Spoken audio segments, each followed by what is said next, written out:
From the moment they started speaking, I'm not even sure if I remember hearing the word leukemia, but if I did, it was probably at that point I heard nothing else. My name is Venessa Taylor. I was diagnosed in February 2016 with ALL, which is Acute Lymphoblastic Leukaemia. As a teacher, usually towards the end of term, we're usually quite exhausted. So I was feeling quite exhausted, but it was more than usual, really exhausted. So I didn't want to really get out of bed, just like completely wiped out.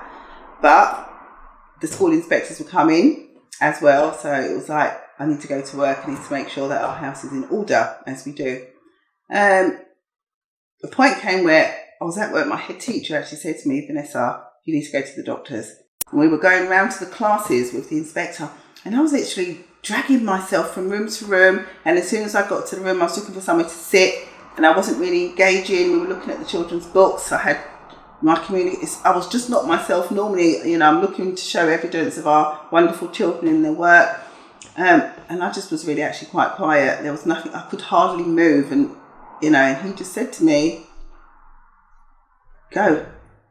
And I was like, I'll go after. He's like, no, go now. So I went to an appointment. This was in October.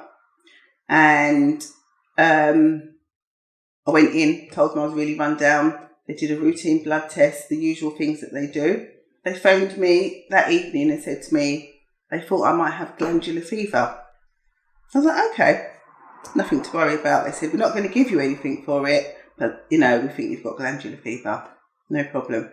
So I went along. They told me to come back in a few months. So in November, I went back and they said to me, I had to do another blood test. And they said, oh, everything's back to normal. Absolutely fine, no problem. Went back to work, carried on with my life as per usual. In February, the symptoms came back again, completely exhausted, completely wiped out. There was a day actually, I couldn't actually get out of bed. It was on a Sunday. And I actually stayed in bed the whole day, had dinner in bed, watched TV in bed, felt a little bit better on Monday morning, went to work. So I made another appointment, went back to the doctors. They did a blood test about 9:30 in the morning. 6 o'clock that evening, I had a phone call to say, you need to come into hospital. Can you come down to the hospital? You're probably going to have to stay overnight. So I went down to the hospital and they did some blood tests. My family came to see me. Nobody knew what was really going on.